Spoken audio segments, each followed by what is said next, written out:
Bem, gente, o objetivo da presença desses executivos, são 3 dos maiores executivos da América Latina, é fazer com que vocês conheçam um pouco mais, a partir de um resgate histórico do que aconteceu com o mercado nos últimos anos, o que está acontecendo com o mercado e, principalmente, a expectativa que se tem do que vai acontecer com o mercado. A gente fala em crise, mas a nossa crise, ela é econômica ou ela é política? Aí alguém vai dizer, não, necessariamente uma crise política atinge a economia. Sim, mas os fundamentos são outros. E é a partir disso que a gente quer começar a conversar com você. Então, eu quero começar com o Takao, exatamente para que ele dê o seu boa tarde a todos vocês, e a partir daí faça uma avaliação de como nós sentimos a economia hoje, vindo de uma fase de bonança nos últimos anos. Takao, por favor. Boa tarde a todos. É um prazer muito grande estar com vocês aqui nesse bate-papo, né? E colocar um pouco nossas ideias e comentários, né?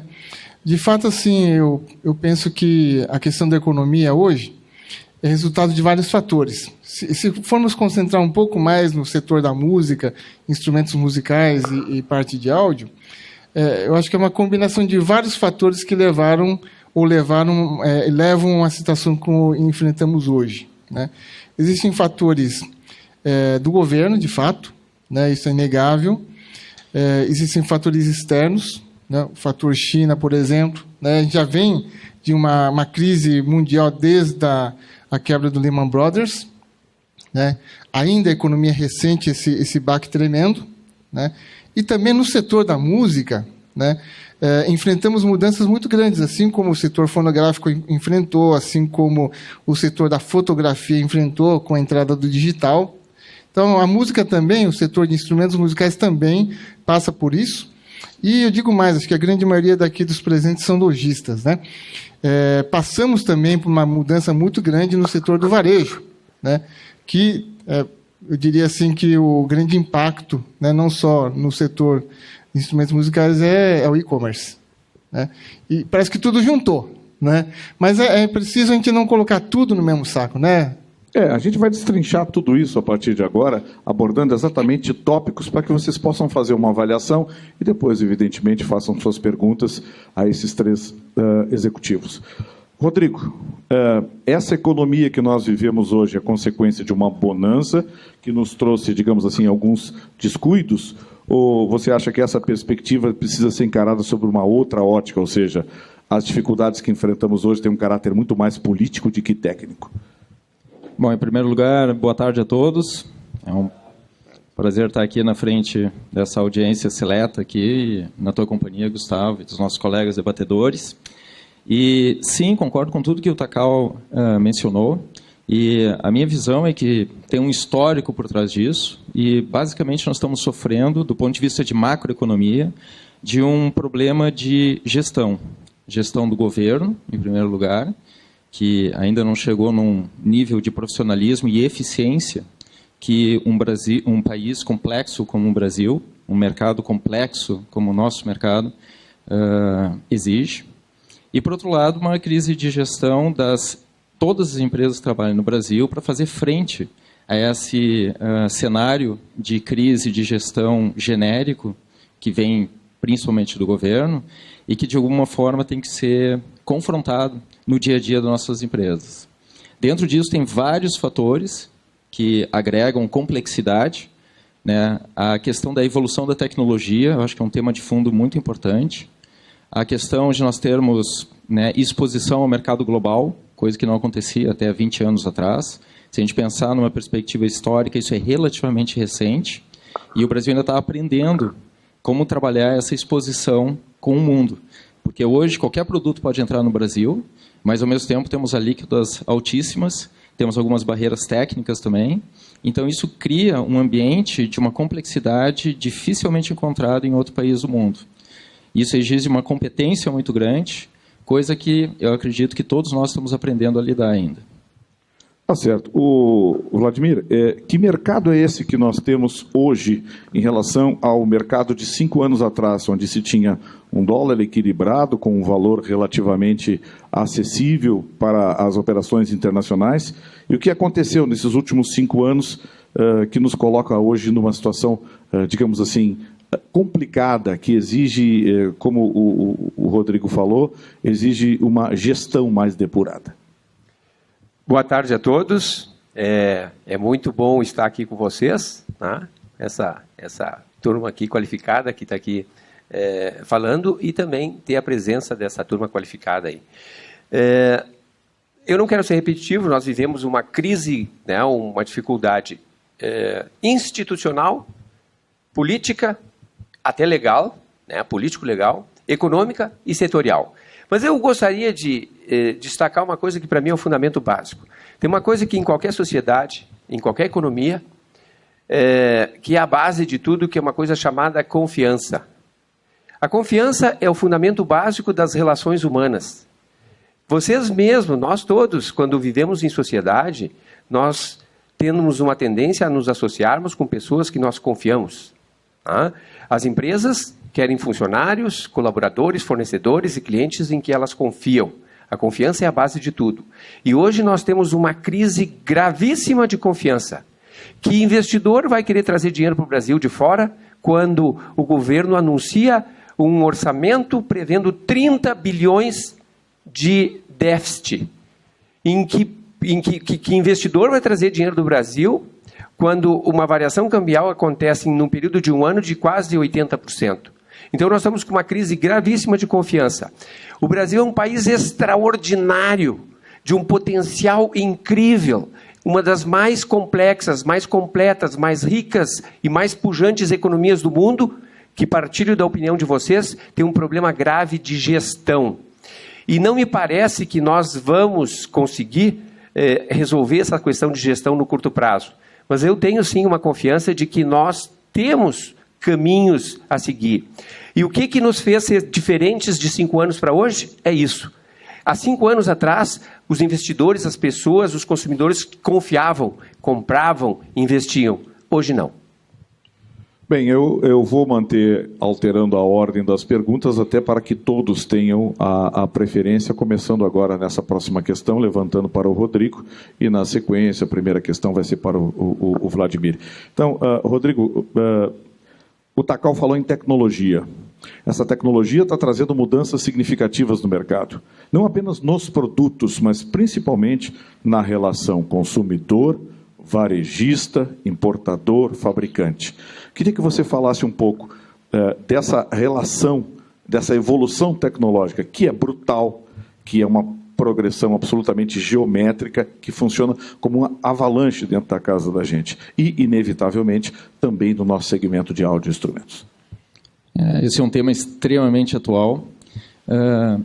Fora do nosso país, se a gente falar até com crianças, no primeiro mundo lá, eles têm um entendimento muito mais vivo de que essa revolução digital, a forma como nós estamos nos conectando com a tecnologia e entre nós, está mudando a nossa forma de ver a vida e a forma de se relacionar. Então, lá fora tem um conceito, por exemplo, que nós estamos passando por tempos exponenciais. Talvez alguns já tenham ouvido falar desse termo, exponential times, porque é a velocidade da mudança que está acontecendo hoje em dia. Hoje em dia, a mudança não acontece de velocidade linear, nem geométrica. Isso acontecia. Hoje já está indo para o ponto do exponencial. E as gerações estão encurtando. Na verdade, antigamente se falava em gerações de 30 em 30 anos, hoje se fala de gerações de 10 em 10 anos. Então, por exemplo, existe uma nova geração, se falava antigamente da geração X, Y, Z, agora já estamos na geração dos millennials. Quem são os millennials? É quem nasceu nesse milênio, ou seja, quem nasceu a partir de 2000. E que tem uma cabeça muito diferente da nossa. E nós temos que aprender a conviver com tudo isso. Então, qual é o impacto disso? Em primeiro lugar, no nosso dia a dia, a forma como nós experimentamos os recursos da tecnologia, que a primeira coisa que a gente pensa em tecnologia é qual é a facilidade, ou, em alguns pontos de vista, a complexidade que isso agrega na nossa interação com o nosso carro, nossos aparelhos em casa, e depois como a gente faz transações comerciais no nosso dia a dia entre empresas. Mas tem algo a mais do que isso. É a forma como a gente se relaciona. Hoje em dia está todo mundo conectado. Hoje em dia, cada vez mais a conexão passa a ser de um ambiente para outro ambiente de forma transparente, ou seja, você pode estar na sua casa, depois pode estar no seu escritório, depois pode estar num ambiente no aeroporto, por exemplo, ambiente público, e você está conectado. Você tem o seu escritório, você tem a sua vida particular no seu bolso, ao mesmo tempo. E isso dá uma projeção de interações muito maior do que antigamente, e isso nos permite ter uma possibilidade de usar essa tecnologia para gerar mais. E aí vem a questão da seletividade. Quem não sabe fazer priorização disso, entender o que aproveitar de tudo isso, acaba sendo super estimulado e acaba tendo um overload de informações. Tudo isso interage na nossa vida pessoal e na nossa vida profissional. Então, uma das funções que eu acho que o nosso mercado tem é mostrar como tudo isso pode ajudar a nós fazermos negócio e usarmos melhor a tecnologia no dia a dia para gerar resultado do ponto de vista de uso dessa tecnologia no dia a dia. O Vladimir, o Paul Krugman, colunista do New York Times, escreveu alguns meses atrás na sua coluna que a avalanche da tecnologia não é mais alternativa, ela é uma necessidade de sobrevivência.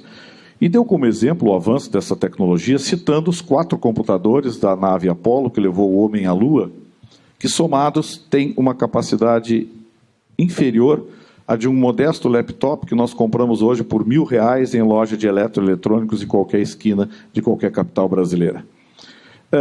De que forma essa tecnologia chegou ao depósito, ao seu depósito da ProShows, e de que forma essa tecnologia chega no lojista?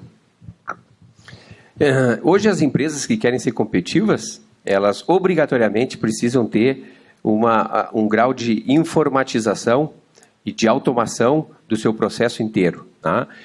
Como cada vez as margens de todos nós, né, de todas as cadeias, são cada vez menores, eu não sei as de vocês, as nossas são minúsculas hoje, e nós precisamos cada vez mais tornar esse processo não só enxuto para reduzir custo, mas cada vez mais confiável. Né? E nós, na ProShows, investimos muito em automação e tecnologia, todos os nossos processos são interligados, todos eles são real-time, on-time, nós temos processos e sistemas de WMS que nos dão uma curacidade muito grande. Nós temos o nosso Balance Scorecard, que é o nosso conjunto de painel de controle de indicadores de desempenho e que mede, tá, a eficiência de cada um dos processos da empresa. E as empresas que hoje efetivamente quiserem se manter no mercado competitivo precisam disso. Takao, a Holland, ao longo de décadas, se notabilizou exatamente por investir no desenvolvimento de tecnologia e fazer essa tecnologia chegar ao consumidor. De que forma se estabelece essa relação a partir do momento em que a evolução tecnológica é cada vez mais rápida, cada vez veloz, exponencial, como disse o Rodrigo? Como é que se faz essa transição de velocidade para que a gente possa daqui a pouco abordar, e vai ser o próximo tema, que será o e-commerce? Bom, a tecnologia, se a sua pergunta está ligada à tecnologia dentro dos produtos, é isso? A tecnologia embarcada nos produtos que acaba inevitavelmente provocando uma relação do consumidor com o lojista diferenciada. Porque uma coisa é você vender um microfone, vender um violão, a outra é você vender uma mesa digital. É uma outra relação. Então, como é que essa tecnologia chega ao ponto de venda? Como é que ela tem chegado ao longo do tempo? Como é que nós estamos tratando esse avanço tecnológico? A Holland fez 42 anos esse ano, relativamente nova, né, dentro do cenário de marcas, né, de instrumentos musicais modernos. Né. Eu diria que no começo existe uma distância bastante grande, razoável, entre a Holland e diversas empresas. Hoje, cada vez mais, a tecnologia está acessível, né, e você pode ver vários produtos que são muito similares, você não pode falar esse produto é excelente, esse aqui é um lixo. Né? A qualidade mínima ela precisa ter, senão ela nem entra no mercado. Né? Então, eu diria assim que a tecnologia hoje foi sempre um ponto a favor da Holland, mas também a evolução dos outros, né, dos concorrentes e também da tecnologia que acabou sendo, vamos dizer assim, socializada, né, ao longo desses anos todos, fazem com que as empresas de ponta sejam cada vez mais desafiadas, né, a serem criativas, né? Eu diria que isso também está empurrando um outro ponto, Gustavo, de que o produto em si, ele sozinho não vai existir no mercado, falando em termos comerciais, né? Ela tem que agregar valores. E esses valores são como serviço, né, relacionamento, network, rede de distribuição, né? Já dando gancho na questão da internet, né? Hoje, a empresa que pensa o produto, ele começa a pensar em qual canal eu vou distribuir isso aqui, né? Porque hoje existem tantas opções, né? Talvez um piano de cauda de $60 mil ou 60, 100 mil dólares não é um produto para você comprar num cliquezinho da internet, né? Mas tem produtos que são voltados para isso. Então, hoje o mercado, acho que o comércio se tornou muito complexo, né? E quando o engenheiro da fábrica vai projetar, né, um produto, ele não pode projetar somente, esse aqui é o meu sonho de realizar isso aqui. Ele tem que estar muito antenado no mercado, né? E tem que pensar, bom, eu vou vender para quem? Mas através de que canal que eu vou vender, né? Então, o canal de vendas hoje é extremamente importante. Então, aproveitando o gancho do Takao, começando agora pelo Vladimir, vamos introduzir o e-commerce, comércio eletrônico. Ele não é mais alternativa. Ele é uma necessidade, ele é inevitável, ele cresce no mundo todo, os números, os dados estatísticos mostram que as compras pela internet têm cada vez mais participação nos resultados econômicos das empresas. E eu queria, então, abrir essa porta para você, Vladimir, começando sobre exatamente o e-commerce. Como é que você vê o e-commerce, o cenário hoje e o cenário que se nos vislumbra no horizonte? Todo mundo fala de e-commerce, né? E pouca gente realmente entende exatamente como é isso, porque é muito complexo. Mas assim, vamos começar com dados. Talvez eu me estenda um pouquinho mais aqui, porque esse tema é realmente muito importante. O que a gente observa no mundo hoje é um volume crescente de lojas tradicionais, de varejo tradicional, fechando, e um volume cada vez maior de vendas online. Mas, paradoxalmente, ao crescimento estratosférico das vendas online, o que a gente observa é que a expressiva, esmagadora maioria das empresas que vendem online perde dinheiro. A começar pela Amazon, que é a maior empresa de vendas online do mundo. 27 bilhões de dólares de venda, nunca conseguiram ganhar dinheiro. Assim, de maneira estruturada durante o ano, nunca conseguiram ganhar dinheiro. E aí, como é que a gente encara isso, né? Se as lojas físicas estão diminuindo e as vendas online, que parece a saída, a tábua da salvação, elas não dão lucro porque tem malucos que vendem a qualquer preço, como que a gente faz? Aí, eu agora peguei uma colinha aqui, porque os percentuais eu não me lembro. Então, uma pesquisa, um estudo recentemente feito nos Estados Unidos pela Forrester Research, diz o seguinte: 52% das compras nos Estados Unidos, elas são influenciadas ou feitas pela internet. Ou seja, a internet ou os sites de venda, eles não obrigatoriamente fazem a venda, mas eles influenciam de maneira marcante as pessoas que vão nas lojas tradicionais fazer compra.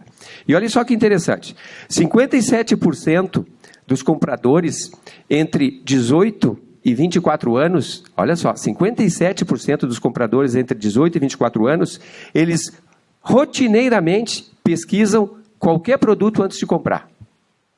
Então, até isso nós temos que segmentar. Nós vamos ter venda no varejo online para quem?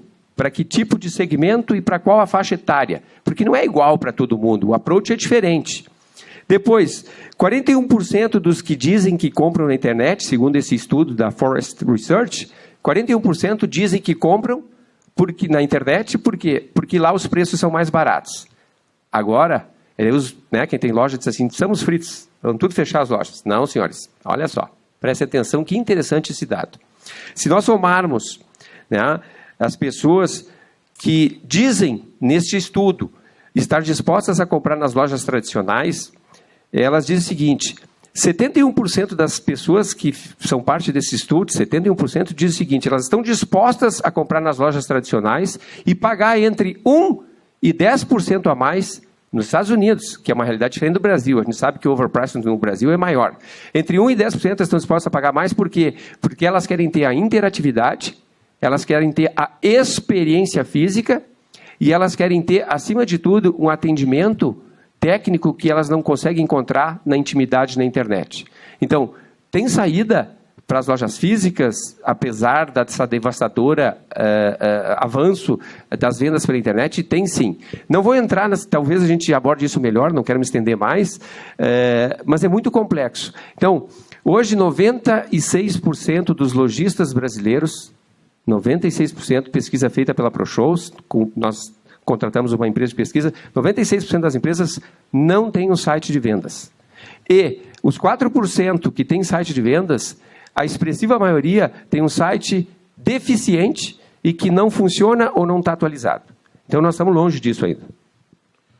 Takao, Vladimir levantou a bola e me parece que você, na sua última manifestação, também chamou atenção para esse aspecto. Tem o consumidor e o consumidor do e-commerce. Ninguém compra uma mesa digital de 20, 25, 30 mil reais pela internet, né? E, da mesma forma, pode-se adquirir, muitas vezes, um violão para iniciante, ou um instrumento, um acessório, enfim, de qualquer origem, pela internet, trabalhando exclusivamente o efeito preço. Queria que você me desse esse diferencial. Que consumidor é esse? Que e-commerce que está se formando no Brasil? Bom, Gustavo, também referenciando alguns estudos feitos nos Estados Unidos, que acho que é o grande país onde tudo começou, né, começou a gerar esse comportamento, eu diria que é um comportamento da atualidade, né? Eu diria que nem todos são pessoas que gostam de comprar na internet, como ele colocou, né? Independente se é um produto barato ou caro, né? Às vezes, mesmo um produto barato, a pessoa gosta de ir na loja, né? Aliás, aqui no Brasil, né, a proliferação de shopping centers é prova disso, né? Não é que o e-commerce cresceu que parou-se de investir em shopping center, né? Porque talvez até pela cultura do brasileiro, latino-americano, né, de relacionamento, de sair, né, de ver pessoas, né, isso não acontece na internet. No entanto, né, existe um público que é fã de internet, ela gosta de se isolar ou interagir através do mundo virtual. Então, eu vejo que agora começamos a descobrir também tribos de gente, né, independente de idades, mas são costumes, são hábitos, né, e comportamentos que você vê, olha, esse perfil de gente gosta, né? Agora, tem situações também que é necessidade. Você está no interior do Maranhão, onde você não tem acesso a determinados produtos, você vai ter que ir na internet e comprar, né? Então, acho que existem vários fatores por que a internet está crescendo, mas também vamos começar a descobrir por que ela não cresce na velocidade que ela crescia antes. Justamente um dos fatores que o Vladimir colocou, na minha opinião, é que não é que está na internet dá dinheiro. Tem que saber trabalhar na internet, né? E o americano começou a descobrir isso aí. Se vocês lembrarem como é que era o site do Amazon quando começou e quando é hoje, puxa, tem uma mudança assim, fantástica em termos de tecnologia, né? No nosso segmento de música, acho que muitos conhecem aqui um site chamado Sweetwater, dos Estados Unidos, né? Ele não vende mais barato que os outros, mas oferece um serviço fantástico ao cliente final. Tanto é que existe uma estatística que 80% dos clientes retornam para comprar na Sweetwater, né? E os preços são iguais da Musician's Friend, da Guitar Center, etc., né? Então, a questão do e-commerce, né, não é para vender mais barato. As pessoas que começaram, talvez o começo tinha que vender barato para atrair, mas as pessoas começaram a descobrir que, se eu praticar só preço, né, tem uma hora que eu não vou aguentar, vou quebrar, né? Então, eu penso, Gustavo, que passamos agora uma fase de maturidade, esperamos, né, maturidade da internet, né, do e-commerce. Ah, certo. Rodrigo, os dois que o antecederam, tanto o Vladimir quanto o Takao, falaram na relação física. A reação emocional, ela é um componente fundamental da venda. Eu queria que você me desse esse panorama do e-commerce e essa dificuldade que existe no e-commerce da relação física, que ao mesmo tempo é o handicap principal, e os dois palestrantes anteriores destacaram isso, da loja física. Eu acho que o cenário apresentado até agora é bastante completo. E eu queria dar esse viés de como a pessoa, o ser humano, interage com isso. Então, assim, tudo na vida a gente tem que dar uma olhada mais analítica e segmentada. Então, a visão, né, que a Harman desenvolveu nos últimos 3, 4 anos, antes de lançar o seu site de e-commerce, que aconteceu o ano passado, que foi muito pensado, foi muito meticuloso, eles fizeram um estudo no mercado americano e europeu. E chegaram à conclusão que esse componente emocional, essa relação com quem está comprando, é um dos fatores mais importantes. Então, uma das coisas que a Harman descobriu, em primeiro lugar, loja física, né, ela veio para ficar. Ela tem o seu lugar e ela vai continuar sendo um canal fundamental de comercialização de produtos. Por quê? Por causa do elemento humano. O elemento humano precisa de contato, precisa de interação. E tem 2 aspectos principais. Primeiro, conveniência. Né? E segundo, além da conveniência, né, que é a questão da disponibilidade, tem a questão do serviço associado. São esses 2 fatores principais, que podem levar para uma pessoa comprar na loja física ou na internet.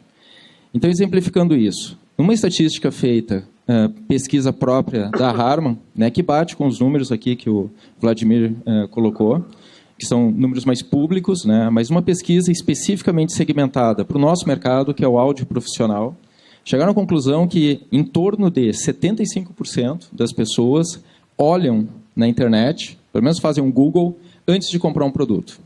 E isso é o impacto da conectividade e como o mundo digital interage com as pessoas hoje em dia genericamente, no nosso segmento. Só que daí vem a questão, vale a pena comprar pela internet ou na loja? E depende, segmentando de novo, do tipo de produto. Quando vamos para commodity, preço tem um peso maior e a internet tem uma facilidade e a pessoa tem confiança de comprar um produto de tecnologia simples e comoditizado, que ele consegue fazer uma pesquisa rapidamente. À medida que vai agregando mais tecnologia no produto, ou valor agregado, aí o risco, o receio humano de tomar uma decisão errada, leva ele para a interação da loja. E aí é o momento da loja agregar serviço e dar a confiança necessária para comprar o produto certo e criar o vínculo, que depois vai ter um pós-venda, vai ter um atendimento, se alguma coisa der errado, diferenciado, para capturar essa venda.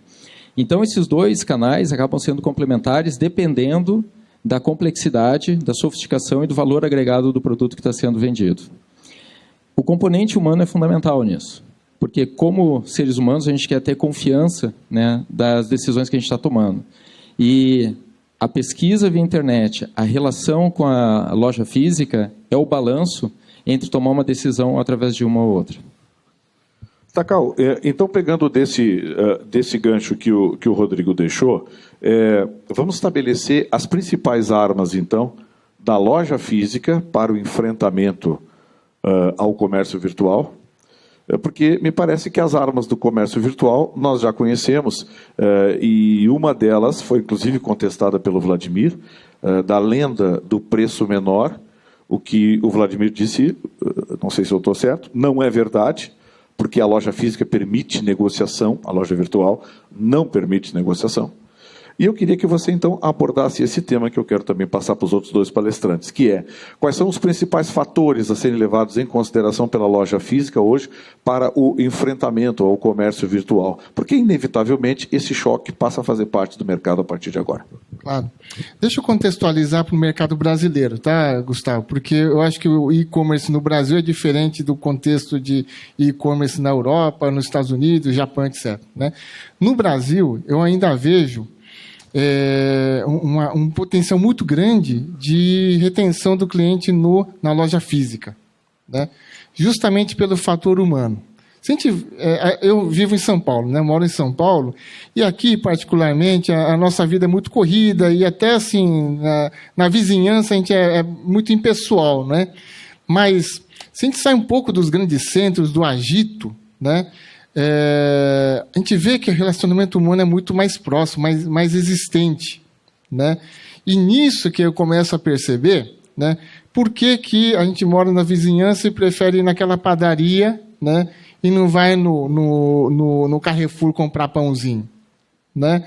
Começa-se a criar o relacionamento, né, muito mais duradouro, né? Claro que cada vez mais o fator preço, até a variedade, a existência do produto é uma questão importante, né? Mas eu penso que o consumidor brasileiro, vamos falar do consumidor brasileiro, né? Ele gosta de conversar, ele gosta de testar, gosta de experimentar. E outra grande vantagem do lojista, estamos falando do lojista físico. Deu um problema aqui no microfone, né? Eu vou lá e vou conversar com o vendedor, vou conversar muitas vezes até com o dono da loja, porque a grande maioria das lojas que temos no Brasil, né, geralmente são lojas de família, o dono está lá na frente do negócio, dono, os filhos, né? E por isso mesmo ele tem essa confiança que vocês dois colocaram aqui, né? Ele está lá e não vai sumir, ele não vai entrar no site, puta, sumiu esse site, né? Então, como consumidor, dependendo do produto, né? Você está comprando um instrumento musical, né? Que você sonha há muito tempo, né? Ou seja, um equipamento de som, um microfone, pode ser até uma palheta. A palheta, Gustavo, não é um pedacinho de plástico na mão do músico, né? A palheta é a ferramenta que ele usa para soltar o som, né? Então, se ele comprou a palheta errada, ele vai na loja, puxa, será que dá para tocar? Eu errei a palheta, né? E o vendedor vai atender e vai trocar a palheta, né? Agora, na loja online, imaginou? Comprei a palheta errada e o trabalho para trocar, ele vai jogar no lixo, né? Então, eu creio que agora vai começar a existir a possibilidade, né, das comparações. Não existia. Talvez hoje houve um boom muito grande. Não, vamos para a internet, nossa, que maravilha, num clique só e me entrego. Mas não é assim, puxa, cliquei lá, me entregar no dia, né? Já visto aquele processo todo que a Submarino e a Americanas levaram, né? Porque acabou frustrando a expectativa do cliente, né? Já na loja física não acontece, né? Ele vai lá, volta lá quando quiser, né? Então, eu penso assim que a loja física tem uma força muito grande de retenção do cliente, de encantamento do cliente que a internet ainda não tem. Eu acho que nunca vai ter. Rodrigo, dentro desse contexto das armas da loja física no enfrentamento à loja virtual, como evitar que a loja física se transforme num showroom? Ou seja, o cidadão vai, experimenta uma determinada guitarra na loja física e vai para casa, para frente do computador, buscar aquele modelo de guitarra, aquela cor, aquele código, por um preço mais barato. Como evitar isso? Perfeito. Eu acredito que as lojas físicas têm um diferencial competitivo muito grande em relação ao e-commerce, basicamente porque é a presença real. Você tem a chance de experimentar. Como o Takao mencionou ali o exemplo da palheta, o músico pode experimentar a palheta na loja. Na internet ele não vai conseguir fazer isso.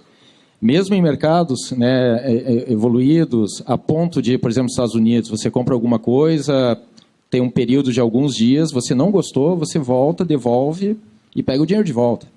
É a política da grande maioria das lojas e dos e-commerces, basicamente devolver se teve o que no marketing a gente chama de dissonância cognitiva, ou seja, a pessoa ficou frustrada com a experiência real daquilo que ele imaginava que estava lá na internet. Aqui no Brasil está bem longe disso ainda, e isso cria, sim, uma barreira para o próprio e-commerce. Voltando para a loja física, tem a chance dessa experimentação, e é nesse momento que a loja tem que usar os seus recursos para capturar a confiança e a relação com o cliente. Ou seja, uma pessoa pode fazer uma compra normalmente, claro, estou falando aqui de um produto, um valor agregado intermediário para mais alto. Né? Necessariamente, ele vai querer experimentar e conhecer o produto antes de fazer um investimento mais alto ou comprar uma coisa um pouco mais complexa. Isso é uma grande vantagem da loja física. E esse momento é o momento mágico de, além de associar serviços, como garantia, pós-venda, tem o fator humano, né, da relação com o vendedor. E tem um outro aspecto também, que aqui no Brasil, para contextualizar, como o Takao falou, em relação ao Brasil, né, nós brasileiros somos muito hedonistas, nós gostamos de prazer. Nós procuramos isso no nosso dia a dia. E o prazer da compra é uma coisa que está muito presente ainda no nosso povo. Europa, Estados Unidos, o pessoal é muito mais comedido em relação a isso. Tem uma relação muito mais fria em relação a se dar prazer. E esse é um momento em que o lojista, com certeza, pode fazer um momento mágico e capturar o interesse do potencial cliente. Vladimir, dentro desse contexto, o componente da instantaneidade já que a compra é um momento emocional, é um momento de impulso, a instantaneidade também é um fator que diferencia a loja física. Quando você compra um violão, o do violão dos seus sonhos, a mesa dos seus sonhos, o microfone dos seus sonhos, o pedal dos seus sonhos, você quer pegar, sair com ele na mão e dali a meia hora em casa você ligar. O que não acontece com a loja virtual. Você vai receber esse equipamento 15, 20 dias depois, quando recebe.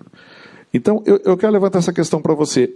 O suporte, o atendimento, esse componente que o Takao trouxe à discussão, que é, olha, deu um problema, chegou em casa, não funcionou direito, poxa, você volta na loja no outro dia. Já no comércio virtual, isso é muito mais complexo. Esse é o caminho, esse é o ponto a ser considerado nesse enfrentamento?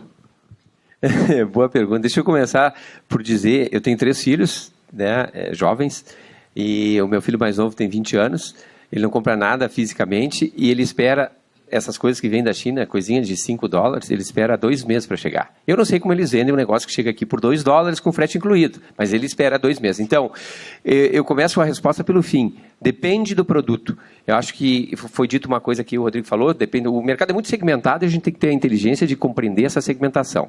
Resgatando, então, esta mudança exponencial citada pelo Rodrigo, que é uma verdade, uma realidade, e a experiência pessoal, a emoção citada pelo Takao, que é uma verdade, e nós temos que levar isso em consideração. Nós também temos que ter em mente o seguinte, como diz o filósofo Aristóteles, in medio virtu, a virtude está no meio. Então nós não podemos extremar, agora é tudo pela internet e o mundo acabou. Não, obviamente isso não vai acontecer. Só que, em algumas circunstâncias, em médio virtu não serve. Em algumas circunstâncias, sim, nós temos que ir para os extremos. E o que eu quero dizer com extremos? Schumpeter, o economista Schumpeter dizia que a criação destrutiva, às vezes nós precisamos destruir algo para criar algo novo, porque o novo, ele se constrói em cima daquilo que foi antigo. E se nós não tivermos a percepção, a velocidade para fazer isso, nós perdemos o bonde, porque tem gente que está muito perdida em como fazer isso. Então, assim, essencialmente, as lojas físicas têm espaço? Obviamente tem espaço. As lojas virtuais têm espaço? Obviamente tem espaço. E como eu vejo isso, qual é a minha visão disso? A minha visão disso não é a minha visão do Vladimir, que acordou de manhã e teve uma ideia genial. A minha visão é da minha própria experiência, das minhas crenças e dos estudos. Eu me dedico muito a estudar esse tema. E eu vejo assim, dentro daquele paradoxo que eu comentei antes, fechando aquele aparente paradoxo. Eu não imagino que as lojas físicas, assim, a evolução, já que nós vivemos, como diz o Rodrigo, nessa mudança exponencial, nós precisamos realmente inovar. A diminuição das lojas físicas do mundo, acreditem, está aí. Existem estatísticas sobrando. A Music and Trades tem uma estatística feita no ano passado que diz mais ou menos 40% das lojas entre a Europa e a Oceania fecharam nos últimos 15 anos, em vez de crescer o número de lojas físicas. Então, o fechamento das lojas físicas é uma realidade. No Brasil também. Nasceu um montão de loja na época da era de que tudo ia bem no Brasil. Nos últimos 2 anos, fecharam muitas lojas no Brasil. Eu tenho um estudo que mostra o número de lojas que fechou no Brasil. Então, olha só, como é que a gente faz isso? Quais são as lojas, pegando então assim, juntando essas coisas que foram ditas aqui, que foram muito apropriadamente ditas, como é que loja então? Sou lojista aqui, a minha loja vai sobreviver ou não? Vladimir, tu tem a bolinha de cristal aí? Eu não tenho. Mas os estudos mostram que as lojas bem-sucedidas no mundo, elas seguiram um caminho. E não é o modelo Guitar Center. A Guitar Center é o maior varejista do mundo. É ser grande e gigante. Não é esse o modelo. Porque a Guitar Center é o maior varejista do mundo, tem 246 lojas, fatura $2 bilhões e 100 mil por ano e quase faliu. Não faliu por pouco. E está numa situação financeira complicadíssima.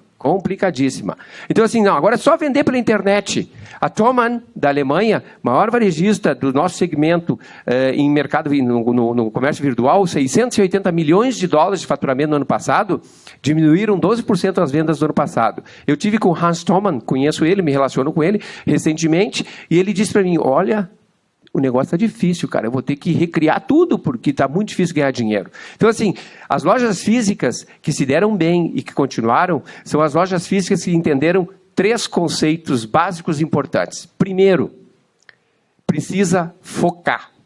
Né? O meu livro de cabeceira, de All Rias, se chama Foco. Quem quer tudo, nada consegue. Então, as lojas que foram bem-sucedidas, que continuam, que conseguiram crescer, são as lojas que deram profundidade, que deram foco. Aquela loja que tu entra e tem 52 mil produtos, 46 marcas, cada marca tem 205 modelos, confunde. As pessoas querem buscar um produto, elas querem ter uma referência. Assim, ó, eu quero comprar esse tipo de produto. Ela tem mentalmente uma referência. Eu sei que eu vou lá e eu encontro isso. Então, um número menor de marcas, nós temos que oferecer para as pessoas que vão na loja um portfólio completo de produtos. Mas não precisa ter 2.000 marcas e 3.000 modelos. Então, eu preciso estabelecer o meu posicionamento estratégico. Qual é a proposta de valor da minha loja? O que é a proposta de valor? A proposta de valor é o que eu quero entregar para o meu cliente, que valor eu quero entregar para ele. Segundo, qual é o meu posicionamento estratégico? O que é o posicionamento estratégico? Como eu quero ser visto e reconhecido pelos meus clientes. Quem não estabelece claramente o posicionamento estratégico e quem não estabelece a proposta de valor, pode fazer qualquer coisa, vender qualquer produto, porque ele não vai ser percebido com um diferencial. Isso não é do dia para a noite, isso leva tempo. Segunda coisa, depois de a gente estabelecer essas premissas, é ter uma equipe que faça a diferença. E a equipe que faz a diferença é a equipe que tem, primeiro, profissionais que entendam tecnicamente do produto. Porque vender neste segmento técnico que nós vendemos tem que ter pessoas capazes de fazer a diferença. Não, o cara compra na internet. Se ele for na loja e não tiver ninguém para explicar uma tecnicidade de um produto, ele compra na internet. Segundo lugar, não adianta só contratar um músico excelente, um engenheiro de som excelente, porque a gente sabe que nem todos têm habilidade. Segunda característica, habilidade. Habilidade. 71% das vendas, de novo, é um número que nem eu disse antes, tá? Mas assim, 71% das vendas no varejo especializados se dão por confiança. Eu confio no vendedor, ele me inspira confiança. Então, o vendedor tem que ter a habilidade interpessoal de persuadir, de convencer. Os bons vendedores vendem um produto muito mais caro, muito mais sofisticado, porque eles sabem transmitir esta segurança para o comprador. E por último, depois dessas 2 coisas que eu coloquei, o último, que é tão importante, tá, quanto esses anteriores, é uma compreensão, tá, da gestão como um todo. Paixão, tá, e compreensão da gestão como um todo.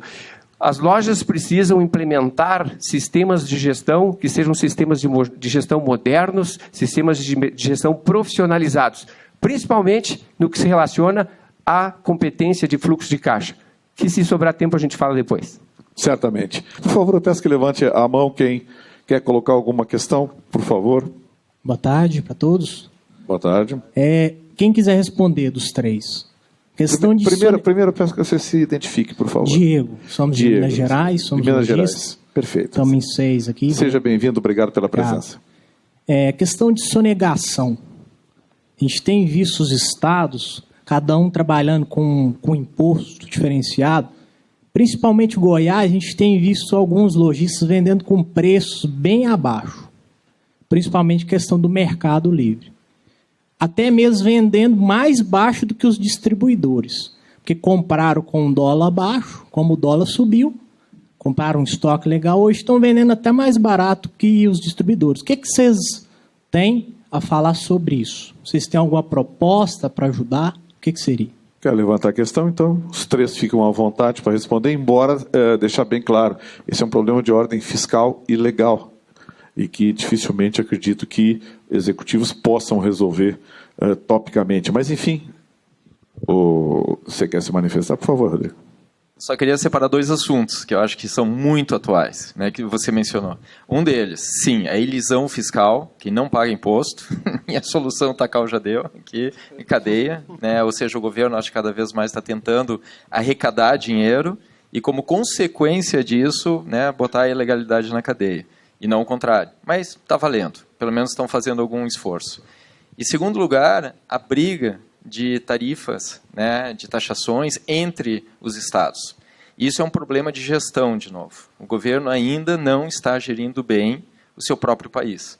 E eu espero que continue evoluindo. A gente vê iniciativas, a gente vê né, uma tentativa de unificação, mas tem um caminho muito longo pela frente ainda. Infelizmente, eu não tenho solução. Deixa eu só, eu fiz uma brincadeira, mas agora é sério. Eu acho que existe uma responsabilidade da nossa parte aqui como fornecedores, né? No momento, porque ele compra de algum lugar, certo? De algum fornecedor. Pode comprar da Holland, da Harman, da ProShows, né? Então, no momento que nós identificamos que existe um dealer, uma revenda, que não trabalha de forma ética e correta e está levando vantagens sobre os demais, é responsabilidade só cortar, né? Então, isso está ao nosso alcance. Pode ser que ele vá comprar de outro lugar, mas pelo menos, né, nós fazemos um grande favor aos nossos dealers, nossas revendas que trabalham, né, corretamente. Agora, o que foi dito sobre elisão fiscal, isso não é fora da lei, são estratégias, aliás, num país tão complexo, né, de tarifas e tudo, né, então, legalmente, as empresas vão procurar, aquele estado lá, né, oferece condições fiscais, né, tributárias melhores. Aquela cidade cobra um ISS mais barato que o outro, então nós estamos entrando aí num campo das brigas, né, tributárias. Quanto a isso, né, ele está fazendo a coisa correta, mas eu vou dizer como o Holland, né, numa situação que uma revenda vai se beneficiar tributariamente, a gente fala assim, olha, a Holland é uma das empresas, né, que trabalha com o que a gente chama de política de preço mínimo anunciado, né? Isso é mais para garantir a rentabilidade da revenda, né, e também para manter uma percepção de valor dos produtos. Muito bem, né? Então, se ele tem vantagem no preço, eu falo assim, guarda esse lucro para você, para investir no seu negócio, né? Não faz a burrada de você tentar vender barato e você neutralizar a vantagem que você tem, né, de ter mudado toda a logística, etc., tal, para você poder atender. Mas, respondendo uma parte da sua pergunta, né, se um desses revendas que você menciona, né, eu não sei se você revende rola, mas se tiver ao nosso alcance, soubermos realmente que existe aí uma prática ilegal, né, de sonegação, nós não pensamos duas vezes, a gente convida a sair da rede. Obrigado pela pergunta. Mais alguém quer colocar uma questão? Por favor, ali. Esse eu mesmo apresento, o Germano, lá da Prisma, lá de Santa Cruz. Aliás, essa mesa aqui, essa bancada está pródiga. São 3 gaúchos e o Takao. Takao, você é paulista, né? Paulista, é. Mas o importante é ter saúde, está tudo certo. Germano, por favor. A gente falou muito de internet versus loja física. Uma preocupação que eu tenho há mais tempo já é que tem a ver com as duas, mas é assim, o que eu tenho notado no segmento, a gente está transformando o nosso produto em produto de magazine, ou seja, trabalhando com margem de magazine. E o nosso produto ele é muito mais técnico, ele é mais caro para vender. Tá? E é uma coisa assim que queria saber se vocês têm uma ideia diferente da minha, porque eu não vejo uma solução a médio prazo, ou sei lá, à vista, para reverter essa situação. Você fala de margens de lucro? Porque o nosso produto não é um produto de magazine, nosso produto é um produto mais técnico, porque a venda dele é mais complicada, entendeu? E ele está se transformando num produto de magazine. Senhores, por favor. Germano, ótima pergunta. E eu vou estender um pouco o que o colega Vladimir aqui falou sobre Guitar Center, que eu acho que é um case para várias coisas. Não só um case de sucesso, mas um case de insucesso em algumas coisas, como o próprio Vladimir falou. Então, assim, fazendo um resumo de uma história muito longa, cujas estatísticas o Vladimir colocou algumas aqui. Mas, assim, a Guitar Center, por que ela se diferenciou? Por que ela cresceu tanto? Porque ela queria crescer? Não, porque todo mundo quer crescer. Isso é só o começo da história, é como crescer. Então, ela focou muito na questão da sua especialização e qual é a proposta de valor que ela vai trazer para o cliente, que o Vladimir comentou. Então, vou exemplificar aqui. Ela chegou à conclusão que precisava agregar serviços associados, todo mundo sabe disso.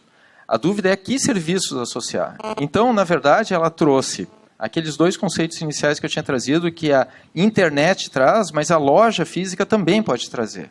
Que é a questão de ter serviços associados e ter a conveniência. Então, assim, ela anunciava, venha nos visitar e nós vamos resolver o seu problema. Ou seja, nós temos tudo para você, desde a pedaleira, a guitarra, a caixa acústica. Segundo lugar, serviço associado, nós vamos orientar você a fazer isso. E terceiro lugar, a questão do prazer. Né? Venha no fim de semana falar com o seu músico e troque ideias com ele, venha tocar com ele. Né? Uma das coisas básicas aqui do Guitar Center, né, ela é, conceitualmente, ela é para ser um demo room e não uma loja. Ou seja, tudo que tem dentro dela, teoricamente, você pode ligar, tocar e experimentar. Aí vem a questão, de novo, né, da gente gostar disso, do hedonismo, se ter prazer. Então, ela juntou tudo isso numa solução. Nesse momento, é o case de sucesso. Ela evoluiu muito, ela cresceu muito, agregou a isso, claro, a possibilidade de negociar mais pesado, conseguir preços melhores com fornecedores e oferecer tudo isso de uma forma muito competitiva. Só que lá pelas tantas, ela começou a se perder nisso, ela perdeu o foco. Ela começou a virar um magazine. Quando você falou magazine, Germano, associei imediatamente a esse case. Claro que aí vão décadas, mas aconteceu isso. Hoje ela está virada um supermercado. E daí ela tem que competir com preço em produtos que têm uma tecnologia associada mais alta, onde a pessoa pode experimentar, tem um músico, etc, etc. Então, assim, se você perde o seu foco inicial, qual é o valor agregado que você tem a oferecer, você vai acabar caindo na commodity de qualquer maneira. Então, tem espaço, sim, para diferenciação, tem espaço, sim, de agregar valor e tem espaço para cobrar por isso. Porque com isso você pega loyalty, né? Você pega a confiança e a empatia do seu público que você está trabalhando. Vladimir.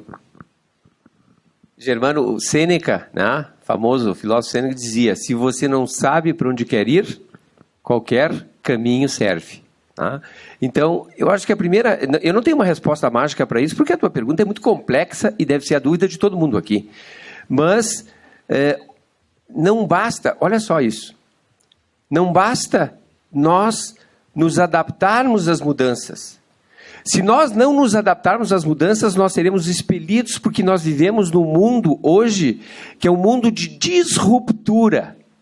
Tá? E nós temos vários exemplos de disruptura de empresas fantásticas que foram implodidas. Né? Um exemplo que eu posso dar aqui, que todo mundo conhece, é a Kodak. Ela mesma lançou a máquina digital e ficou com medo de competir com ela. Outros lançaram, competiram com ela, ela desapareceu. Tá? Então, nós temos que cuidar para não ser disruptudos, né? A gente não pode ser aí demolido nesta cadeia. Então, agora, a observação é, não adianta só, hoje em dia, nós nos adaptarmos às mudanças. Nós precisamos ser protagonistas dela. Nós precisamos inovar e encontrar o nosso caminho. Quando nós estabelecemos para onde nós queremos ir, essa hora que nós vivemos agora, essa hora eu vou usar uma palavra assim até forte, né? Não serve para todos no Brasil, porque muitos estão serenos, essa hora quase de desespero, tipo, não sei para onde eu vou, tudo vai implodir. Tá? Nesta hora, mais do que nunca, nós precisamos da serenidade e de pensar no longo prazo. Quando nós desconstruímos essa linha temporal que nos absorve de maneira negativa por um impacto presente, nós embotamos o nosso raciocínio e nós não pensamos no futuro.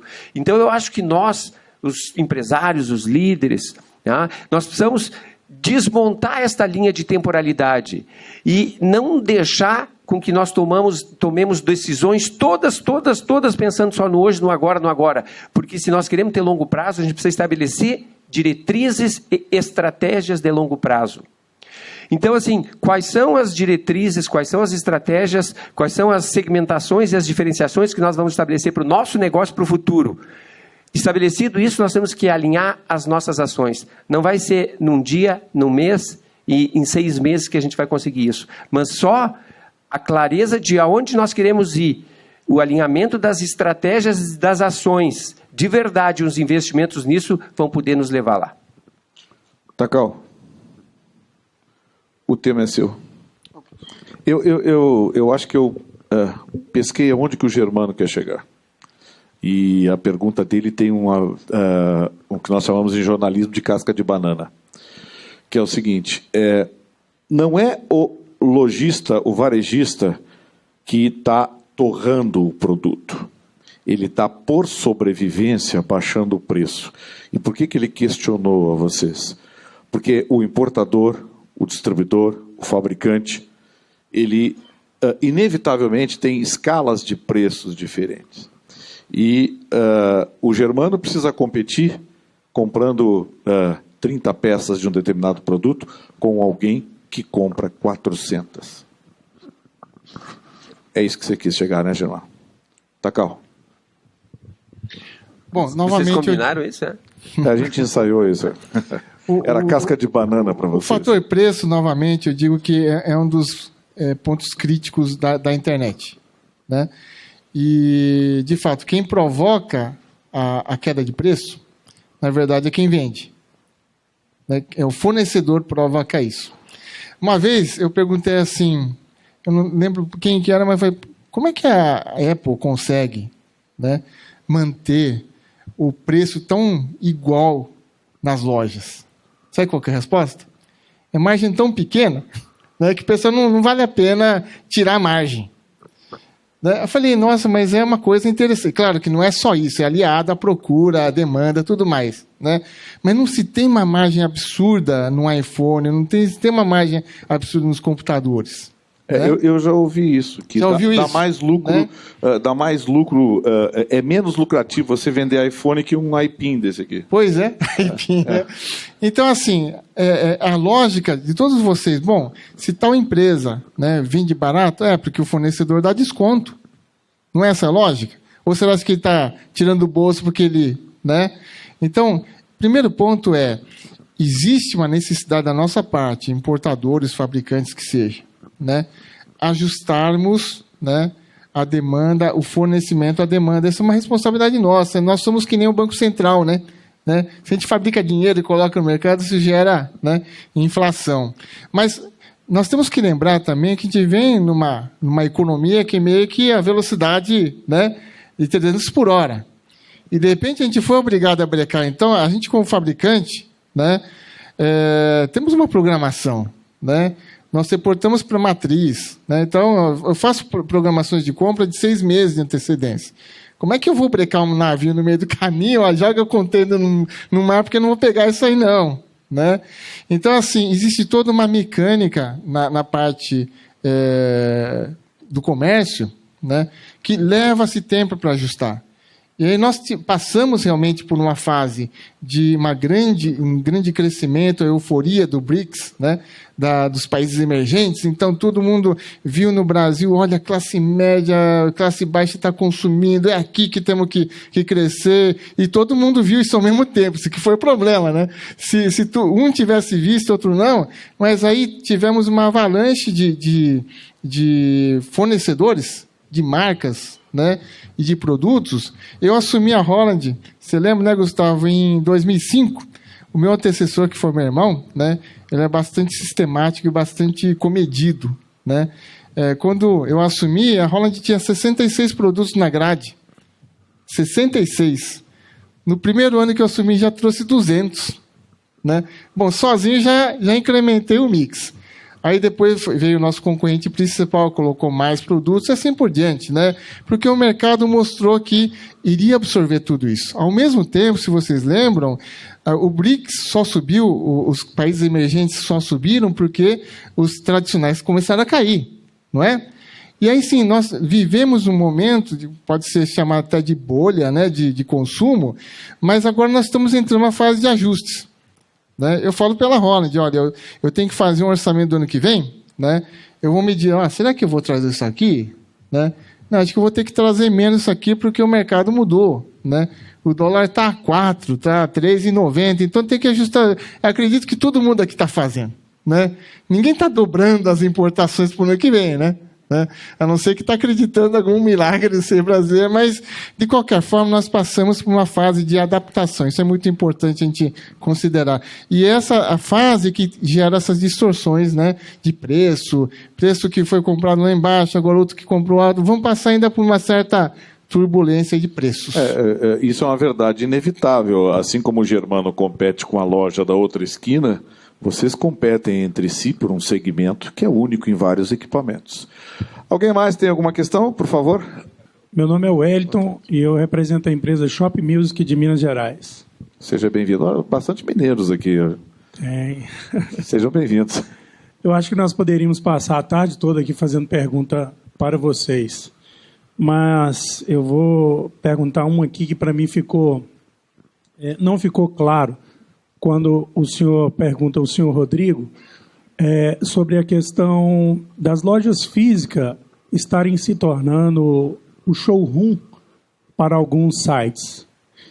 E qual que seria a sensação do senhor caso o senhor fosse proprietário de uma loja física e tivesse toda uma estrutura de funcionários, aluguel, uma série de despesas que o senhor teria, e o senhor tivesse um produto X, no qual o senhor recebeu um treinamento, investiu nele para colocar ele dentro da loja, e, de repente, aparece um cliente o qual busca toda essa informação que o senhor tem para dar para ele, essa estrutura que o senhor criou, e, de repente, o senhor vê esse cliente buscando o mercado da internet e o senhor perde a venda para a internet. Né? Então, o cliente usou o seu showroom para definir a compra, usou da experiência do seu funcionário, que, de certa maneira, sanou todas as dúvidas dele, mas no momento da compra ele buscou a internet por uma questão de preço, etc. e tal. E gostaria também que o senhor mencionasse a opinião do senhor, que esse mesmo comportamento, e o senhor não perdesse a venda para o e-commerce de lojas virtuais, e sim para o próprio distribuidor. A pergunta é bem complexa. Vamos começar então pelo Rodrigo, que foi citado, e depois o Vladimir e o Takal também vão se manifestar sobre o mesmo tema. Por favor. Bom, eu agradeço a pergunta, porque vai dar uma oportunidade de estender um pouco mais o tema. Eu acredito exatamente no contrário. Quando eu falei no showroom, na verdade eu falei de demo room, né? Eu estava mencionando a experiência da Guitar Center. Foi isso que fez ela crescer. E quando eu falei que a loja física tem um diferencial competitivo muito grande em relação ao e-commerce, principalmente nos dias de hoje ainda, é exatamente a chance de demonstrar o produto. Então, assim, só esclarecendo o exemplo lá do Guitar Center. O Guitar Center disse, você vem na minha loja, eu tenho a solução completa para você, não importa a sua necessidade, ou seja, eu tenho a conveniência de toda a sua necessidade atender numa visita, e eu vou ter aqui um técnico para explicar como funciona, e mais do que isso, eu vou ter um músico, se você é músico, por exemplo, que vai interagir com você. Por exemplo, vai comprar uma guitarra, uma pedaleira, ele vai interagir, ele vai dizer, olha, eu gosto dessa pedaleira, eu gosto desse efeito. Que tipo de estilo musical você costuma tocar? E isso, via e-commerce, via internet, ainda não é possível. Quando tiver virtualidade, presença virtual, onde a gente puder interagir de outras formas via internet, talvez isso seja desafiado. Mas hoje isso não é. Hoje você tem que ir na loja para fazer isso. Então é um grande diferencial que a loja tem. E hoje, o que está acontecendo, pelo menos segundo a pesquisa que a Harman fez, na verdade é o seguinte, primeiro uma pesquisa via Google, tipo assim, alguém está em casa ou está no escritório e chega à conclusão que precisa comprar um equipamento. Vamos dar uma olhada na internet, o que é esse equipamento, quais são as opções, quais são os features que tem, e daí a pessoa coleciona dúvidas. E aí vai numa loja virtual normalmente, né, tirar dúvidas. Claro, depende da complexidade. Se for um equipamento muito simples, tipo assim, vou comprar um violão para o meu filho que está aprendendo. Compra pela internet. Agora vou comprar uma guitarra para mim tocar, etc, etc, alguma coisa mais sofisticada. Ele vai ir numa loja e vai ser a oportunidade de você, lojista, né, criar esse vínculo de confiança com ele. Bom, nós, seres humanos, temos uma capacidade de criar dúvidas muito grande. O que eu estou querendo dizer com isso? Quanto mais a gente sabe de algum tema, mais dúvidas a gente costuma ter. Porque quando a gente não conhece, a gente não sabe o que a gente não sabe. Então, normalmente, nesse momento, você pode criar esse vínculo de mostrar para ele, olha, se você tiver mais dúvidas, eu estou aqui para te ajudar. E claro que isso vem num vínculo de... é um momento de comercialização. Então, essa riqueza do ponto de venda, né, o lojista tem que desenvolver e saber utilizar. Até porque conhece o seu mercado. Porque o mercado de loja, ele não é que nem o de internet. Internet, ele atende, entre aspas, todo mundo, né, o globo todo, via internet, dependendo da possibilidade de logística de entrega. E a questão do crédito também. A loja não, a loja normalmente atende uma região e daí você tem a chance de conhecer melhor o seu cliente, falar a linguagem do seu cliente e atender melhor aquilo que o seu cliente está esperando escutar. E não por um site que é uma coisa muito genérica. Tá, mas... E como é que funciona isso com empresas? Que é a segunda parte da pergunta, né, que é dar a resposta completa. Bom, como é que a Harman, né, vou falar um case que é o nosso case. Não sei se é de sucesso ou não, mas como é que é a forma que nós enxergamos a questão do e-commerce. E-commerce, para nós, é divulgação e é treinamento. Não é tanto a questão da venda propriamente dita. Vou explicar. Por exemplo, hoje, se alguém quiser comprar uma pedaleira, vai entrar, vai fazer um Google e vai achar pedaleiras de todas as marcas, inclusive a nossa. Se ele se interessar por uma nossa, onde é que ele vai pegar a informação? Dependendo do caso, ele vai pegar num site até dos Estados Unidos. Ele vai ter que ler em inglês. Ou, eventualmente, vai entrar no nosso site de produtos, que tem uma linguagem muito técnica. Então, assim, uma loja que tem uma possibilidade de ter uma linguagem mais comercial pode explicar melhor o produto. E no caso do nosso site lá, a gente estimula, né, colocando quem são os nossos parceiros, ou seja, quem comercializa na sua região, se você quiser experimentar. Para quê? Para dar esse momento da pessoa realmente poder ir, pegar na mão a pedaleira, por exemplo, experimentar, escutar ela e poder tomar uma decisão mais esclarecida, para depois não ficar frustrado com o produto. Senhor Rodrigo, eu entendo essa parte onde o senhor fala que a loja física precisa fidelizar o cliente com informação, com técnica, uma série de coisas. Mas quando eu falo que ele deixa de comprar na loja física e vai para a internet ou vai para o distribuidor, o fator é preço. O fator não é fidelização. Nós estamos falando de um produto que, às vezes, o cliente entra na nossa loja, ele custa R$15 mil. Ele liga para o distribuidor e compra por 10. É isso que eu estou falando. O fator loja física, o dever de casa a gente está fazendo. Mas a gente, às vezes, está perdendo para o próprio distribuidor. E aí? Tá. Eu acho que eu não estou entendendo a questão, a posição do distribuidor, porque nós trabalhamos diretamente com varejo.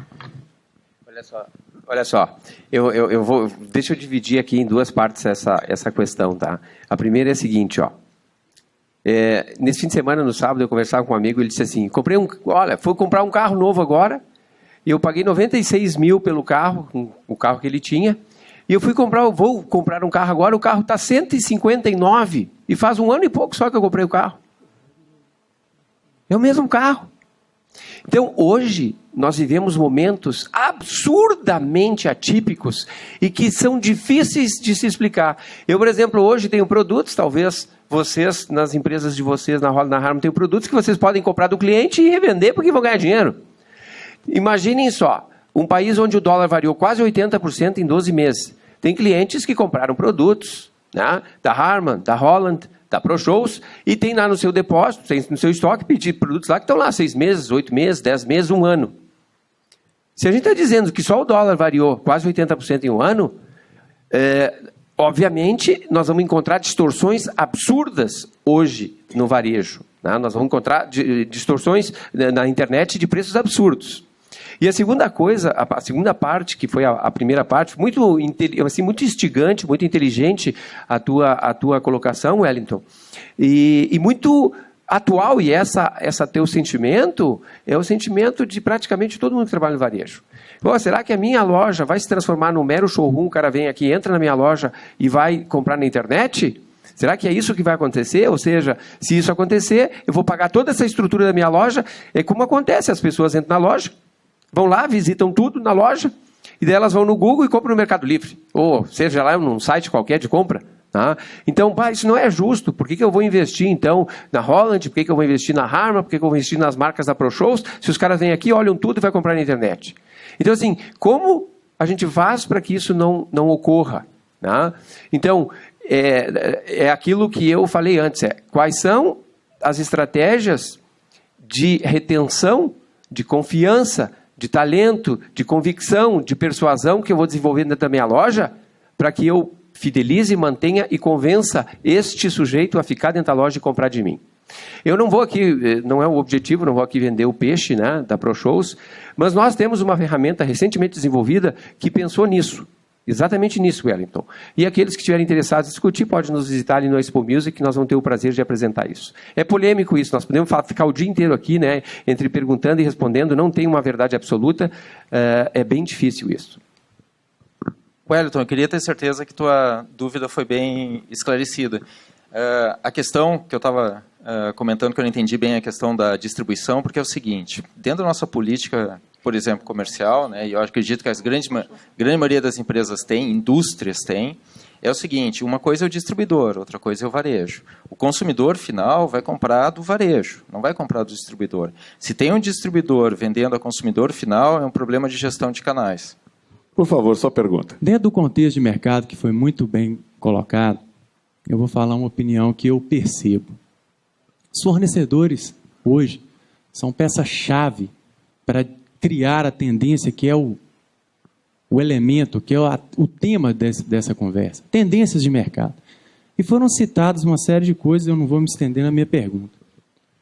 Mas como que o fornecedor começa a querer ver o lojista? Porque o nosso segmento ele tem algumas características muito interessantes. O cliente precisa de ir na loja, fidelizar, coisas ditas por vocês. Bacana. Mas qual é o suporte que o fornecedor tem dado? Eu tenho uma loja no interior de Minas. Na capital eu tenho certeza que talvez seja um pouco diferente. Mas para nós lá, tem uns amigos ali que eu vi estão uniformizados também. Você acha que eles são do interior, que fez a primeira pergunta, Diego. Será que recebe tanto apoio quanto é ventilado? Não vejo. Bem, outra coisa, capacitação da equipe. Os fornecedores querem que os nossos vendedores atendam com níveis de conhecimento espetaculares. Será que eles promovem essa capacitação? Então, eu vou finalizar a minha pergunta para deixar a tomada para vocês com a seguinte questão. Dentro desse cenário, e aí eu vou jogar o preço nesse liquidificador, qual que é a estratégia que vocês podem pensar? E aí não venha aqui me falar assim, não, nós não temos solução. Porque é muito bacana num painel você sair dessa forma. Me desculpe a sinceridade. Mas exemplos foram citados por vocês de empresas que a gente do varejo... Eu lá no interior de Minas, na roça, percebo estratégias extremamente vitoriosas e que o nosso segmento corre de empregá-las.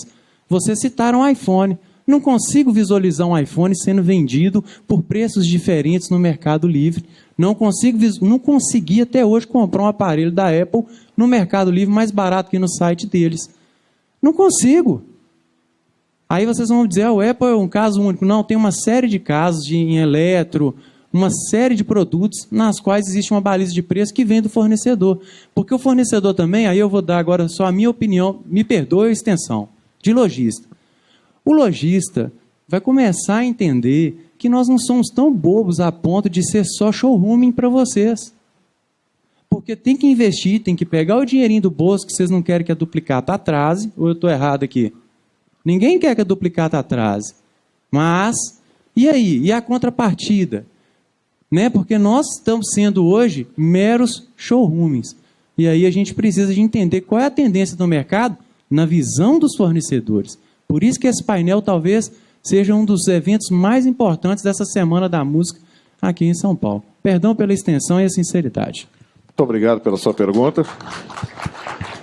Essa pergunta, por ser complexa e bastante extensa, então os três vão dar a sua resposta. Eu quero começar pelo Takao. Antes eu quero só fazer uma correção por uma questão de justiça. A expressão não existe solução, ela foi usada por mim e depois pelos outros participantes para uma questão que tratava de um aspecto tributário e fiscal. E, notadamente, as empresas não têm poder sobre o aspecto tributário e fiscal. Daí o porquê não existia solução. Apenas fazer essa correção para fazer justiça. Então, Takao, a pergunta e a sua resposta, por favor. Bom, primeiramente, né, obrigado pela pergunta e, na verdade, puxão de orelha, né? É uma pergunta já vindo com puxão de orelha. É necessário treinamento, sim, né? Principalmente falando de produtos Holland, né? Não sei se é uma revenda, mas os produtos de tecnologia, principalmente, são cada vez mais complexos, né? Então, é difícil o nosso ponto de venda, né, que são vocês, né, poder explicar e mostrar adequadamente o produto sem um treinamento, Então, é uma necessidade muito grande, né? Agora, e como fazer isso num país extenso como o Brasil? Isso aí vem o segundo ponto, né? Com relação às dificuldades, né? Com relação a chegar, né? Nos pontos de venda. Claro que uma questão financeira, uma série de situações, eu diria que nós passamos nesses últimos 5 anos, né? As empresas, acho que a gente tem que ser muito transparente, nós aqui, né? Sempre tivemos, ou até por uma questão de fato de necessidade, ou até de preferência, não prioridade, né?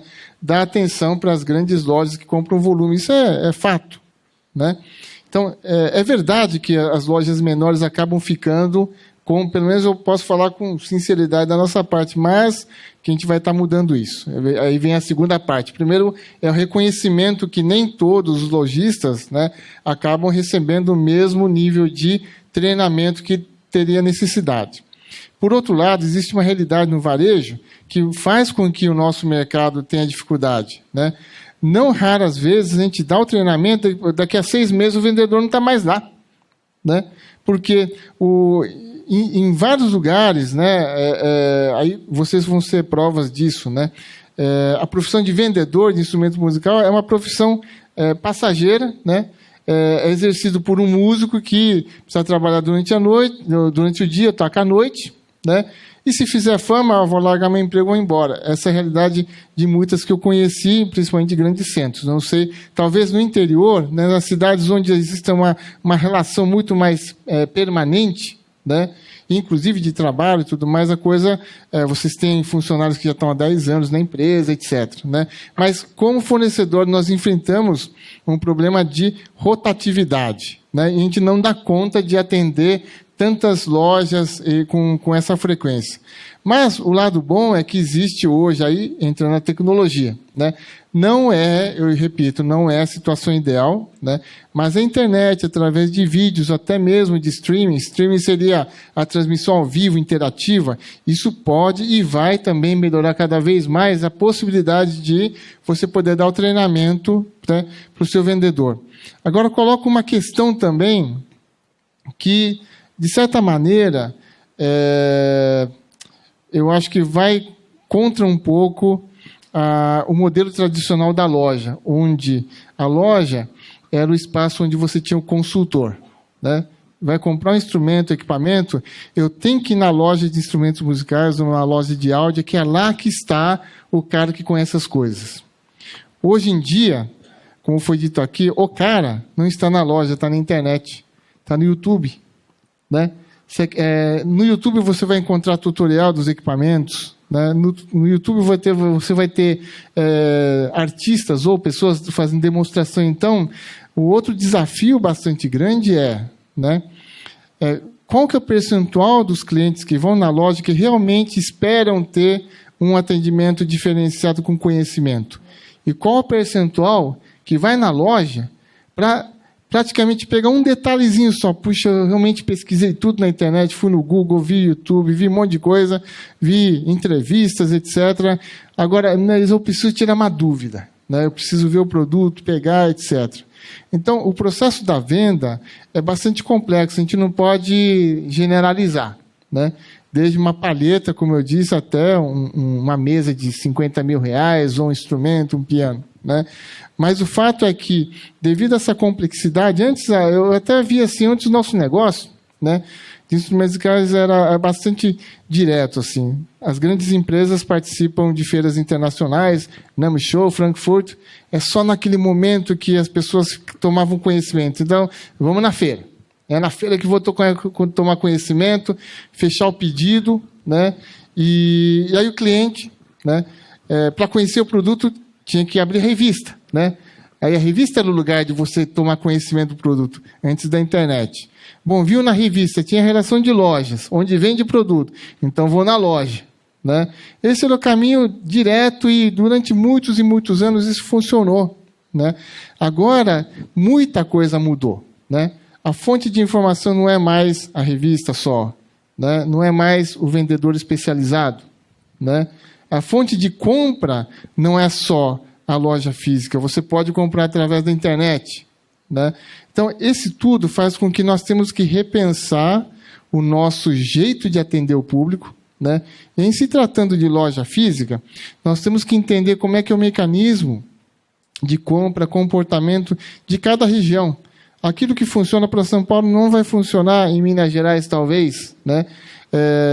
Eu diria assim que é preciso estar consciente das mudanças que aconteceram. Aí nós não estamos aqui falando de quem é culpado ou não, mas temos que enfrentar a realidade. Mas eu entendo que essa é uma das dificuldades que nós, como fabricantes ou importadores ou fornecedores, temos que suprir. Conhecimento e informação, isso é uma coisa que temos que estar oferecendo. Mas, por outro lado, cada lojista também pode buscar que muita coisa já está na internet. Muito bem. Qual dos dois? Pode ser comigo. Eduardo, né? Muito boa a sua pergunta, e eu acho que ela permite a gente falar sobre o termo treinamento e disseminação do conhecimento. Então, assim, esse seu posicionamento, que eu acho que representa a grande parte do varejo, é que me dá confiança, certeza, de que o e-commerce não vai ser o único canal de venda. Vai ser exatamente a loja física com o e-commerce de uma forma complementar, e que vocês não podem aceitar ser o showroom do e-commerce. E é exatamente essa posição que tu colocou. Agora, como fazer isso? Através do treinamento, através da capacitação. Bom, vou dar um exemplo, né? Por exemplo, dezembro do ano passado, né, nós tínhamos, na nossa empresa, 5 promotores técnicos percorrendo o Brasil inteiro. A crise apertando, cada vez mais difícil. Qual é a nossa reação? Contratamos mais um. Hoje são 6, que estão correndo o Brasil afora. E eu sei que tu está colocando uma posição de que, ok, o interior, as lojas que não fazem parte de grandes redes, não têm a atenção que deveriam. Concordo contigo. E isso é uma corresponsabilidade, ou seja, nós temos que ter o recurso e isso tem que ser até solicitado das lojas. Vou te dizer que esses nossos promotores têm dias que às vezes eles não têm agenda. Eu queria que eles tivessem agenda 5 dias por semana, todas as semanas do ano. E eu preciso ter essa demanda para justificar, inclusive, esse recurso que eu tenho para oferecer. Gostaria de utilizar melhor eles.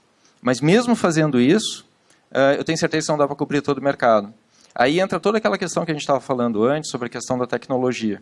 Então, assim, o Takao aqui mencionou a questão do YouTube. Se você entrar lá no YouTube, tem vários treinamentos, né, não só da nossa marca, de todas as marcas aqui.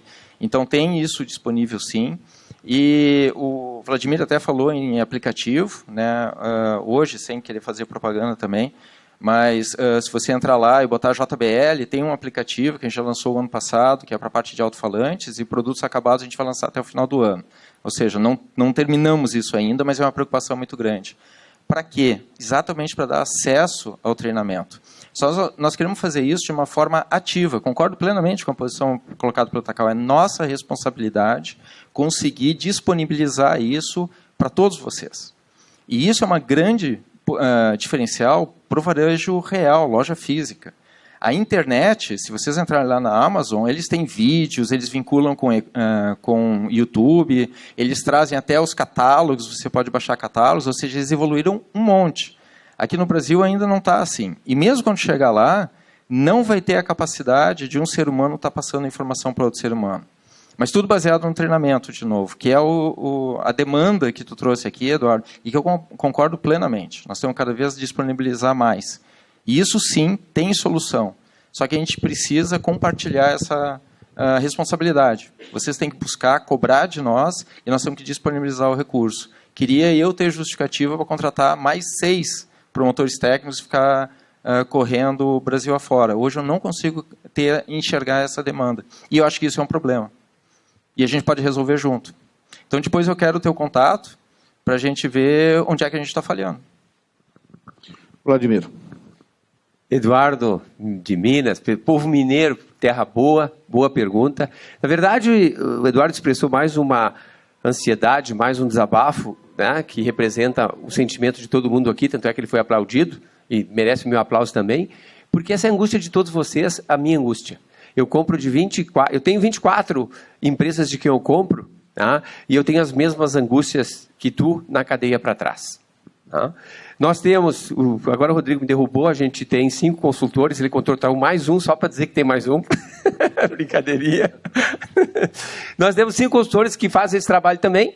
Aliás, eu acho que as empresas que estão aqui na frente são empresas que investem muito nisso. A Holland também, a gente sabe que investe em treinamento, a Harman investe em treinamento. Nós temos 5 pessoas que viajam o Brasil inteiro, sabe, todo ano, fazendo treinamento. O Brasil tem 5.642 municípios.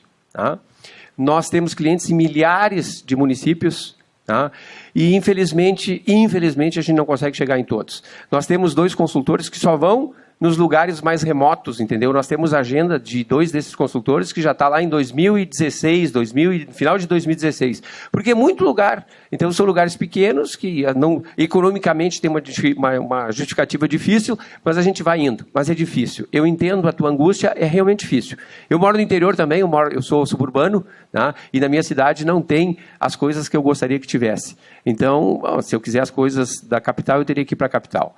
Então, obviamente, por uma razão econômica e racional, a tendência das organizações é fazer um Pareto e atender de maneira mais frequente os mercados maiores, né? E a gente tem que entender isso como uma coisa natural.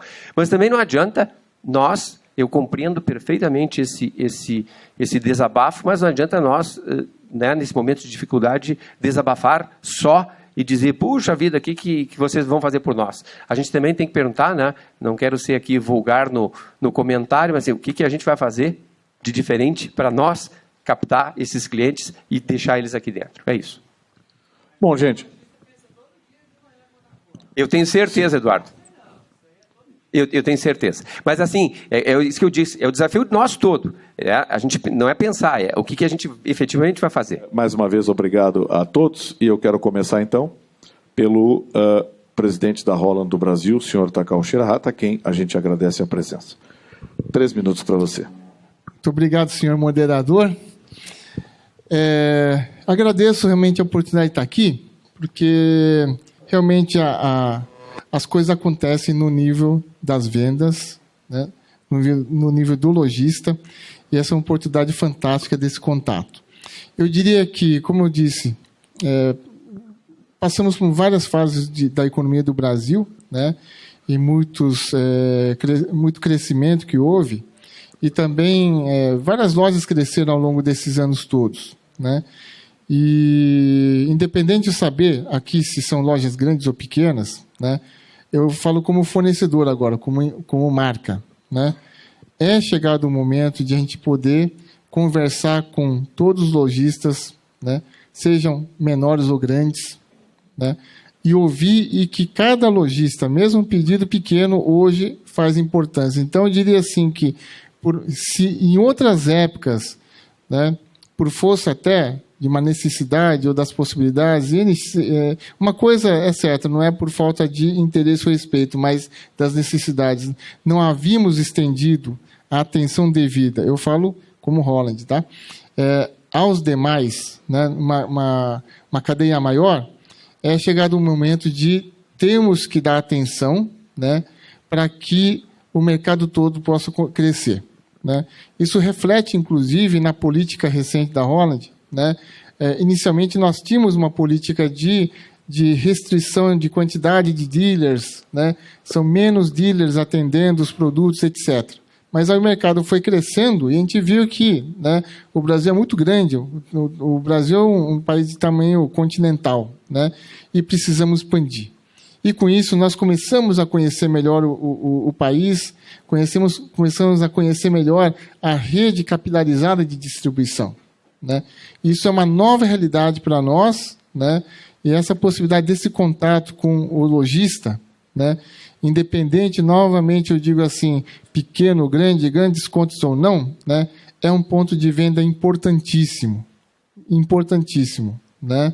Mesmo que estejamos agora ainda num crescimento na era da internet, o crescimento do e-commerce, etc., como foi dito aqui, ainda assim nós enxergamos que o espaço privilegiado se vender instrumentos musicais é na loja física.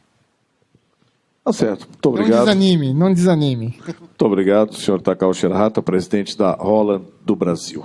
Rodrigo Kniest, presidente da Harman do Brasil. Obrigado pela presença. Seus 3 minutos. Então, pessoal, assim, tem alguns temas aqui que eu senti que são bem atuais, né, e que deixa todo mundo bastante assim incomodado, o que é ótimo, porque a incomodação é que faz a gente fazer as coisas diferentes. Então, assim, e-commerce. Lojas físicas não podem aceitar de ser eventualmente showroom de e-commerce. Isso não é o que vai acontecer. A dúvida é quais as lojas físicas que vão achar o seu caminho para não deixar isso acontecer. E eu tenho confiança total que isso é o que vai acontecer. O e-commerce vai ser complementar à loja física. Nós não vamos virar robôs comprando de outros robôs através da internet. Ainda mais porque a tecnologia está evoluindo muito. A tecnologia evolui e a necessidade desse entendimento, dessa passagem de informação de ser humano para ser humano vai ser cada vez maior. Então não aceitem isso. E a única mensagem que eu queria deixar aqui no final é uma coisa bem simples. Se nós indústria e vocês varejo, se nós continuarmos fazendo as mesmas coisas, os resultados vão continuar sendo os mesmos. Ou seja, nós temos que pensar o que nós podemos fazer diferente para evoluir esse modelo. Eu tenho certeza que meus colegas vão dizer que nós estamos disponíveis para esse diálogo. O que a gente precisa é ter do outro lado pessoas que pensem e queiram fazer as coisas diferentes, evoluir, aproveitar essas oportunidades que as novas tecnologias, o e-commerce, etc., se abrem à nossa frente e junto construir isso. Tendo essa sinergia, eu tenho certeza que o mercado brasileiro de varejo físico vai evoluir e tem que evoluir para ser complementar, né, trabalhar junto, lado a lado, com o e-commerce. E vocês mesmos vão ter os e-commerce das lojas de vocês. E vocês vão, com isso, atrair mais tráfego para dentro das lojas. Então, basicamente, é essa a contribuição que eu queria deixar. E obrigado pela atenção. O presidente da Harman do Brasil, Rodrigo Knist, e a sua participação. E no encerramento, participação final do presidente da ProShows, Vladimir Souza. Daniel, obrigado pelo convite, obrigado pela mediação, sempre muito hábil, muito diplomática. Adorei, como o Rodrigo, essa parte final, apesar de um pouco de desconforto, ela é extraordinária porque ela traz essa inquietude e ela realmente qualifica. E a minha mensagem final é essa, repetindo um pouco o que eu disse antes. Este país é extraordinariamente grande, extraordinariamente rico, extraordinariamente cheia de possibilidades. E é nestes momentos de dificuldades que as pessoas e organizações mais criativas encontram as oportunidades para se diferenciar. As empresas realmente criativas se diferenciam nesses momentos de dificuldade. E cada um de nós tem que refletir sobre isso. De que forma nós nos diferenciaremos? Muito obrigado a todos. Esse é Vladimir Souza, presidente da ProShows. E com ele, estamos encerrando esse painel.